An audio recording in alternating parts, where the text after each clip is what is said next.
en esta súper reñida elección de la Cámara. Recordemos, fue por un voto, con el diputado y jefe de la bancada, precisamente de parlamentarios del Partido Comunista, Luis Cuello. ¿Cómo está, diputado? Buenos días. Contacto.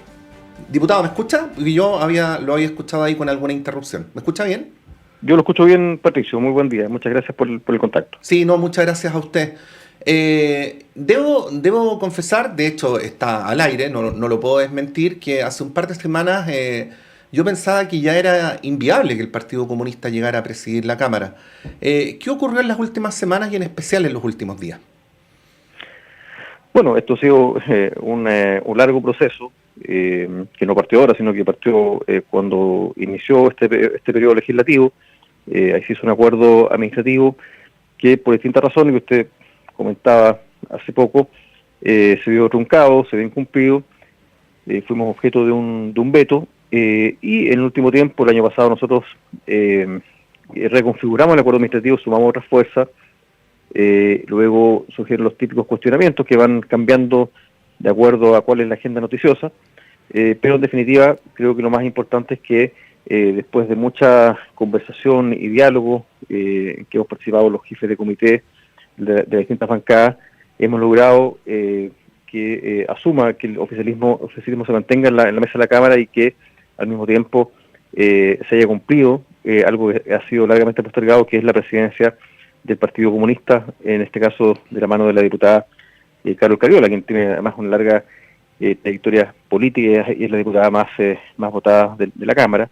Nos parece que es muy positivo de varios puntos de vista. Primero, punto de vista histórico, es la primera vez en nuestra historia centenaria como Partido Comunista que asumimos una responsabilidad institucional de este tipo, y también porque esto consolida y da una muestra de unidad y contribuye a la unidad del oficialismo que se ha cuadrado con cumplir con este acuerdo, y bueno, al mismo tiempo hemos también podido sumar, hemos hecho un trabajo conjunto con otros parlamentarios que, si bien es cierto no son del oficialismo, han concurrido también a este acuerdo administrativo. Uh-huh. ¿Y cómo se fue fraguando la mayoría, diputado? Mire, lo pregunto incluso porque uno vio ayer en los parlamentarios de la oposición bastante frustración, porque en cierto punto parecían bastante convencidos de que iban a ganar, ¿no? Y efectivamente se ha hecho mención al factor del diputado Ojeda que no llegó, pero dicho eso, ¿no? ¿Cómo fue que finalmente se logró fraguar el acuerdo para alcanzar la mayoría que se produjo, que fue bien exigua, pero fue una mayoría al fin y al cabo? Tal cual, es una mayoría al fin y al cabo.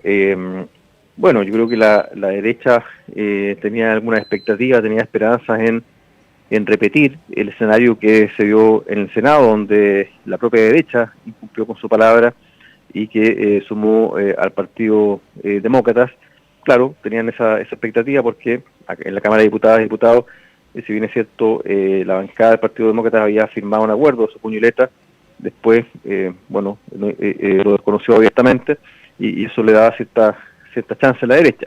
Pero yo creo que nosotros trabajamos muy pacientemente, fuimos flexibles, tuvimos voluntad de diálogo permanente, y con esto me refiero no solamente a nosotros como bancada, sino que a todas las bancadas y los jefes de comité del oficialismo que estuvieron muy comprometidos. Yo hago también una valoración de eso. Había una convicción dentro de todo el oficialismo de que esta es la oportunidad de mantener la mesa y también, por supuesto, de lograr romper con este veto histórico que se nos había impuesto.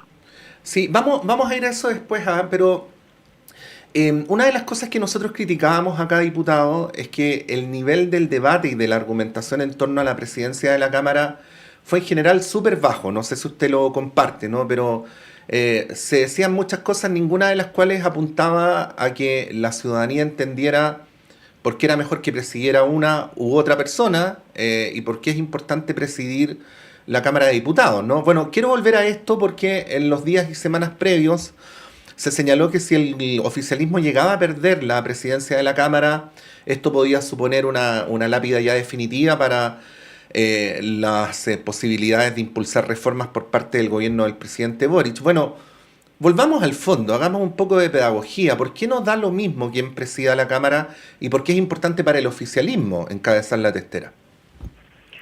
Sí, ese es un punto muy importante que a menudo queda por completo excluido del debate público.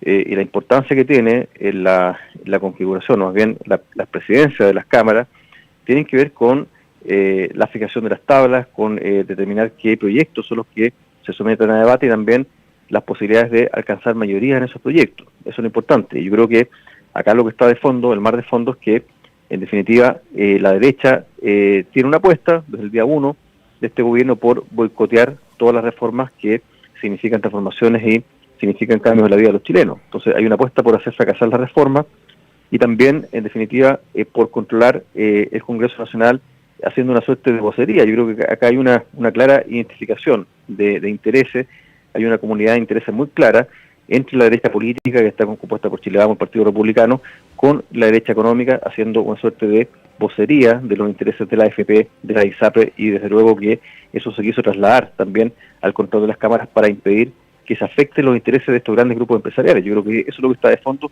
y, como digo, se oculta bajo distintas excusas que van variando en el tiempo de acuerdo a la agenda noticiosa.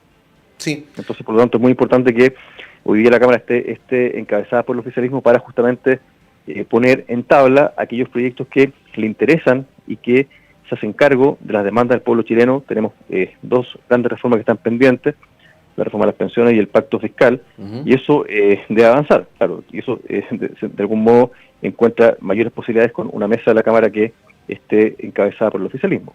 Sí, paréntesis antes de seguir con el hilo de la entrevista. Lo dijo, pero solo para subrayarlo, usted señala que la derecha en la Cámara de Diputados está defendiendo a las AFP en la reforma de pensiones y a las ISAPRES en la ley corta. Por supuesto, eso creo que es bastante evidente. Yo creo que hay quizás no es tan evidente, por eso se lo pregunté. Bueno, sí. claro, o sea, para usted seguro que es evidente, ¿no? Claro. Claro, sí, tiene razón usted. Bueno, si uno examina el discurso de la derecha durante la tramitación, tanto la reforma tributaria que fue rechazada, como la reforma de las pensiones, hay una clara repetición, incluso las mismas palabras, los mismos argumentos, incluso las mismas frases que son empleadas por la propaganda de las AFP. Eso es una cosa que uno puede, que es comprobable, y al mismo tiempo lo que es más decisivo es que ese relato también se traduce en votaciones que tienden a defender un cierto diseño de la industria de la AFP, que es un negocio muy lucrativo para la AFP, pero muy empobrecedor para la gente, y eso se expresa en las votaciones. Entonces, claro, esto se disfraza con argumentos del tipo la gente quiere la plata para la cuenta individual, pero en definitiva acá lo que está detrás es una defensa de la industria. Incluso algunos diputados lo dicen abiertamente. Acá en definitiva no se está tomando en cuenta la industria, esto va a afectar a la industria. O sea, hay un lenguaje, hay un relato que se identifica con el mismo discurso tanto de la CPC y también de las mismas AFP. Entonces, creo que, por lo tanto, volviendo al tema de la mesa de la Cámara, la apuesta tiene que ver con eso, es decir, con lograr una suerte de bloqueo institucional para proteger ciertos intereses económicos y en particular de aquellos grupos que tienen mayor poder político, que son justamente las AFP y la ISAPRE. Ahora, diputado, recordar que estamos conversando con el diputado Luis Cuello, el jefe de bancada del Partido Comunista en la Cámara. Ustedes lograron una mayoría para presidir la Cámara, ¿no? Y usted nos acaba de explicar la importancia que esto tiene para el trámite legislativo. Pero una cosa distinta es sostener esa mayoría en el hemiciclo y ganar las votaciones. ¿Cómo ve esa posibilidad? Porque no es nada de obvio que esa mayoría circunstancial que se constituyó ayer para hacer ganar a Cariola sea una mayoría que se sostenga para aprobar los proyectos de ley del gobierno. Desde luego, esa es la realidad que hoy día estamos enfrentando. Es decir, cada proyecto, cada votación significa un proceso distinto, es algo muy trabajoso, que involucra también hacer converger muchos intereses, y por lo tanto cada proyecto va a ser una batalla en sí misma, o ha sido también una batalla en sí misma, pero desde luego que el encabezar la mesa por parte del oficialismo, en este caso por la diputada Cariola, eso sí facilita o viabiliza o da otras posibilidades, otras condiciones, ¿ya? Entonces, pero sin duda que cada proyecto, cada norma que se apruebe o que se discuta va a requerir de un trabajo de diálogo con muchos parlamentarios, porque claro, en definitiva la fragmentación persiste, eso no ha cambiado. Sí. Diputado, yo lo mencionaba en mi comentario, el anticomunismo, que ni siquiera sabría muy bien cómo definirlo, aunque quizás se define solo, ¿no? Anticomunismo, ¿no? Pero pero que es algo bien profundo.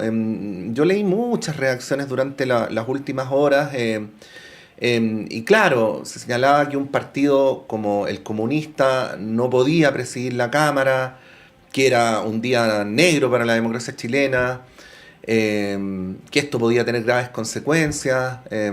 Me imagino que para usted es difícil pensar sobre el anticomunismo siendo comunista, o quizás es más fácil, ¿no? Pero quería pedirle una reflexión sobre eso, porque es efectivo que esa barrera existe, ha operado, ha sido exitosa, y esta vez nuevamente casi lo es. O sea, no es casual que en toda nuestra vida republicana no hayamos tenido una Cámara presidida por el PC, a pesar de ser uno de los partidos más antiguos de nuestro país, sino el más antiguo.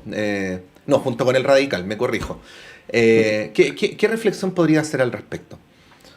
Bueno, sin duda que ese anticomunismo significaba una barrera, pero creo que lo más significativo es que esa barrera fue derribada. Esta elección de la mesa de la Cámara significa un punto de inflexión, por lo tanto significa correr el cerco de este planteamiento anticomunista que es bastante irracional, que no tiene un fundamento que uno pudiera identificar muy fácilmente. Estamos hablando además de un partido que tiene una amplia legitimidad y respaldo popular que se expresa en una bancada parlamentaria que ha ido creciendo en el tiempo, desde que se rompió la exclusión en el año 2010, ha ido ascendiendo, ha ido creciendo la bancada parlamentaria, que está representada en múltiples organizaciones, sindicatos, que tiene un elevado número de militantes, el partido con más militantes registrado en el servicio electoral, y por lo tanto es un partido y tenemos todo el derecho a poder tener estas responsabilidades que hoy día afortunadamente hemos podido lograr rompiendo con este veto. Entonces creo que claro, como digo, el anticomunismo es irracional y responde a una conducta odiosa de sobre todo sectores de derecha y ultraderecha, pero creo que lo más relevante es que en este caso ha fracasado, y eso significa también un camino hacia adelante, abre un camino hacia el futuro. Uh-huh. Teniendo el nivel que tenemos actualmente en la Cámara de Diputados, diputado Cuello, y aquí lo hemos planteado con mucho respeto, pero con bastante claridad, en general no nos parece muy adecuado el nivel del debate en la Cámara de Diputados, no sé si usted lo compartirá. Creo que es legítimo también plantear las apreciaciones sobre las personas, ¿no? Aquí hubo dos parlamentarias en competencia. Se habla en general del Partido Comunista, pero quería preguntarle por qué usted piensa que la diputada Cariola lo podría hacer bien. Bueno, yo conozco a la diputada Cariola desde hace largo tiempo y puedo ver fe como muchas otras personas que es una parlamentaria muy trabajadora, muy aplicada, muy estudiosa, y que además creo que tiene un trabajo territorial, un contacto con la ciudadanía que es muy intenso, que es muy profundo, y por eso que tiene, digamos, esa trayectoria en el Parlamento, como dirigente social también, como dirigente estudiantil, y por eso ha logrado la mayor votación a nivel de la Cámara de Diputados. Entonces creo que ella sin duda que tiene además la sensibilidad para conducir adecuadamente los destinos de la Cámara, para dar espacio y dar un trato equilibrado también a todos quienes están representados en la Cámara. Yo creo que eso también hay que decirlo.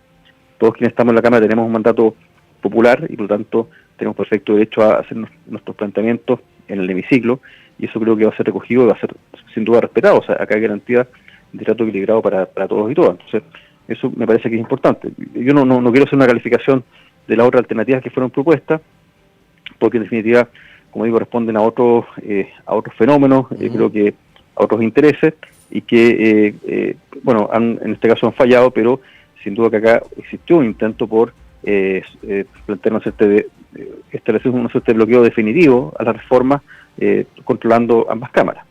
Sí, la diputada Cariola dijo ayer que había que valorar y proteger, no me acuerdo, pero esas eran más o menos las palabras, diputado a la democracia cristiana. ¿Qué sentido más profundo, más político deberíamos asignarle a aquellas afirmaciones proviniendo de una diputada comunista y en la circunstancia política en la que estamos?